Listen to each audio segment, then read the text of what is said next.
Quando a NASA confirma que fragmentos de um cometa gigante cairão na Terra, John e sua família recebem um alerta governamental. Sua família foi selecionada para a evacuação. O filme começa quando vemos obras de construção no topo de um prédio enorme. Dois homens conversam sobre alguns atrasos. O que está mais frustrado com a situação é o chefe, John. Momentos depois, ele dirige seu carro ouvindo no rádio sobre um cometa interestelar que passará próximo da Terra. Ele chega a um bairro suburbano e caminha até uma casa, hesitante para entrar. Ele entra em um cômodo onde uma mulher está numa esteira.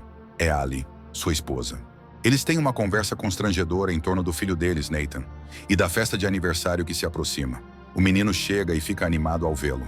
Eles vão ao quarto do garoto e falam sobre um desenho que ele fez do cometa que está chegando, chamado Clark. Enquanto se deitam na cama, fica revelado que o garoto é diabético. Eles falam sobre a separação de John e a mãe dele depois. Mais tarde, os três estão na sala ouvindo as notícias sobre o cometa. O corpo interestelar se move rapidamente em direção à Terra e é composto por muitos fragmentos de gelo vindo atrás. Naquela noite, John é visto se mudando de volta para a casa, assumindo um quarto de hóspedes. Na manhã seguinte, o pai ouve novamente as notícias sobre o cometa. Dizem que pedaços do cometa cairão na Terra, mas que não há motivo para preocupação. Enquanto ele limpa a grelha para a festa que está por vir, Ali entra e diz que ele precisa ir à loja comprar algumas coisas. Ele leva o filho com ele e, ainda no estacionamento, todos olham para o céu. Eles veem o cometa se aproximando. Dentro da loja, enquanto fazem compras, John recebe um alerta presidencial no telefone e, em seguida, uma ligação automatizada. Ninguém mais na loja recebe o mesmo alerta. Ele é informado de que ele, sua esposa e seu filho foram escolhidos para realocação emergencial em abrigos. O mesmo alerta aparece na TV de casa, mas Ellie não vê. John sai da loja às pressas com o filho e, enquanto dirige de volta para casa, vê veículos e aviões militares indo na direção oposta. Quando chegam em casa, as pessoas já se reuniram para a festa. John vai falar com Ellie na cozinha e pergunta se ela recebeu o mesmo alerta. Ela zomba, achando que é apenas um teste, mas ele conta sobre os militares que viu no caminho. Desconfiados do que está acontecendo com o cometa, ambos voltam para a sala, onde todos estão assistindo às notícias, esperando ver parte do cometa atingir o Oceano Atlântico. Ninguém está preocupado quando a imagem do fragmento aparece na TV. As crianças começam a contagem regressiva. Ao chegar em 1, todos aguardam ver o impacto no mar. Mas nada acontece por um momento. Há um pequeno tremor e John sai de casa. Ele vê um bando de pássaros voando para longe quando, de repente, uma onda de choque gigantesca atinge-o, sentida também dentro da casa. Ele volta e todos estão assustados, ainda vendo as notícias. O apresentador anuncia que o fragmento atingiu uma cidade na Flórida, com uma onda de choque sentida a milhares de quilômetros. A cidade foi completamente destruída, enquanto imagens orbitais do impacto aparecem na TV. As pessoas se perguntam se mais fragmentos vão atingir o planeta. John recebe outro alerta presidencial. A chamada toca no telefone e na TV, de modo que todos podem ver a mensagem. Nenhum dos outros está recebendo a mesma mensagem, que diz que John não pode levar ninguém além da própria família para o abrigo. Ele recebe um código de segurança no telefone para entrar no avião. Os outros convidados vão embora em pânico. John e Ellie começam a arrumar as malas, preocupados se terão insulina suficiente para o menino. O filho pergunta sobre o avô. Ellie prepara comida e escuta as notícias assustadoras, enquanto John vai buscar Nathan, que diz que o céu está em chamas. Saindo da garagem, eles percebem que nenhum dos amigos recebeu a mesma ligação. Um deles conta à família que as notícias dizem que um enorme fragmento do cometa, apelidado de Matador de Planetas, atingirá a Terra em 2 dias. Ao sair, outro vizinho corre até eles, implorando que levem a filha dele. John recusa e eles partem, discutindo no carro que, mesmo que a levassem, provavelmente ela seria barrada na base aérea. Mais adiante, já há saques nas lojas. De repente, eles chegam a um congestionamento enorme na rodovia, e John dá meia volta pegando uma estrada lateral. Pelo rádio, ouvem que ocorreram mais impactos e que outros são esperados, podendo destruir cidades inteiras ou até causar um evento de extinção. Eles chegam à base aérea, guardada pelos militares. Há uma multidão em frente às portas porque as pessoas não estão sendo autorizadas a entrar. A família abre caminho pela multidão e consegue a entrada com o código de barras que recebeu. Já dentro, dão a eles pulseiras de identificação pessoal e dizem para mover tudo para uma única bolsa menor. De repente, eles percebem que a insulina de Nathan sumiu.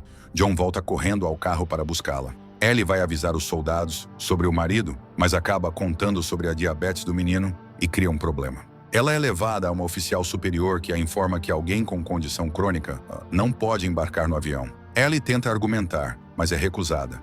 Ela e o filho são escoltados para fora da base. Enquanto isso, John volta e segue em direção aos aviões à procura deles, sem saber do que aconteceu.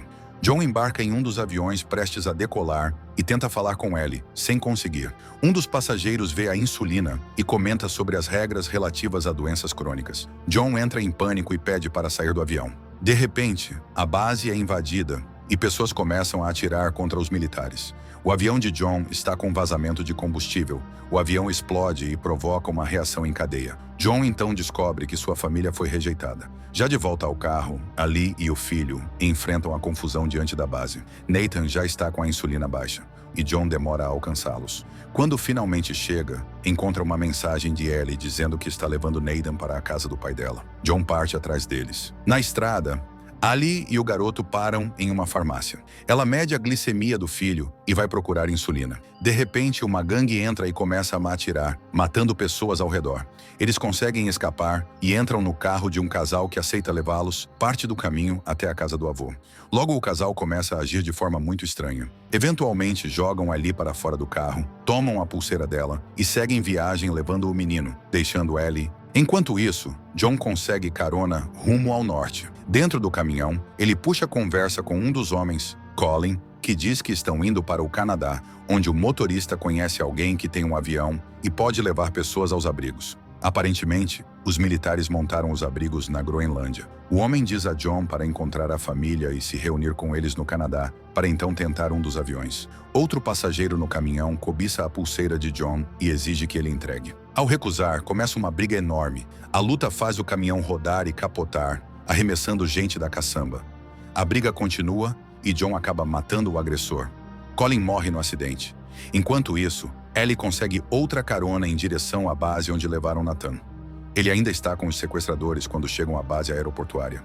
Na primeira barreira, quando mostram as pulseiras, o garoto diz ao soldado que aquelas pessoas não são seus pais, e os dois são detidos, enquanto ele é levado para dentro. Mais tarde, Ali também chega e tenta encontrá-lo, passando de um ponto a outro, de uma unidade médica a outra, até que finalmente o encontra. Informam que ele já recebeu insulina. A enfermeira diz que ajudará Ali a conseguir transporte militar para a cidade do pai dela e que vai fornecer estoque de remédios para Nathan.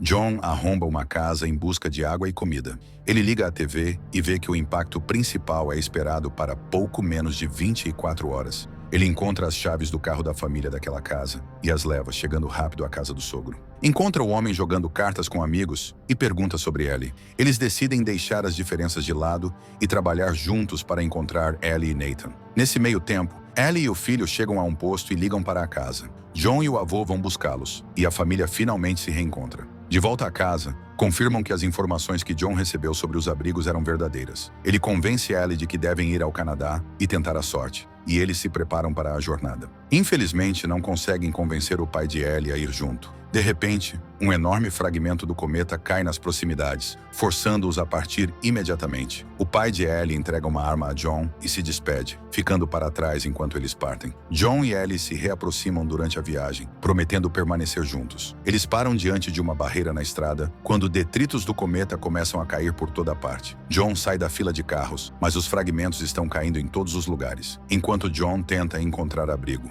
Eles param perto de uma ponte, mas John corre para ajudar um homem a sair de um carro em chamas. Mais tarde, naquela noite, continuam a jornada e cruzam a fronteira com o Canadá. Procurando o aeroporto, ouvem no rádio que não falta muito para a maior parte do cometa atingir a Terra e destruir mais de 75% de toda a vida. Ao dirigir, veem um avião decolando e outro prestes a decolar. Eles perseguem o segundo. John faz o piloto parar ao atravessar o carro na frente da aeronave.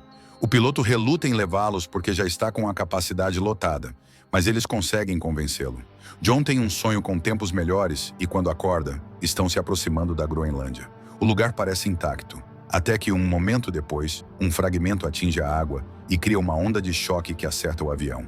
Os dois motores falham enquanto o piloto tenta mantê-lo no ar. Eles planam e pousam suavemente, mas atingem a geleira. Os pilotos ficam presos com o impacto e John não consegue ajudá-los. Ele vê um avião militar pousar a cerca de 1 quilômetro de distância, então conduz os passageiros até lá e, quando chegam, um caminhão do exército os recolhe e os leva ao abrigo. Enquanto entram, o matador de planetas atinge a Terra. O impacto alcançará a região em questão de minutos, e as pessoas continuam descendo para as áreas mais profundas do abrigo. Já dentro, todos se preparam para o choque, e um flashback mostra a vida anterior deles, quando eram felizes juntos. 9 meses depois, o planeta está devastado, cidades completamente em ruínas. Um sinal de rádio procura sobreviventes e consegue estabelecer conexão, informando que a poeira assentou e não há radiação. As comportas do abrigo se abrem e revelam que a família ainda está viva. Encarando a ruína do planeta, eles veem um pássaro voando lá fora, um símbolo de esperança, e começam a sair do abrigo. Vistas da Terra do espaço mostram que há sinais de rádio em todo o planeta, indicando que ainda há gente viva em vários lugares do planeta. E assim chega ao fim o filme. Inscreva-se para mais vídeos como este, ative as notificações e deixe seu like para ajudar o canal. Obrigado por assistir.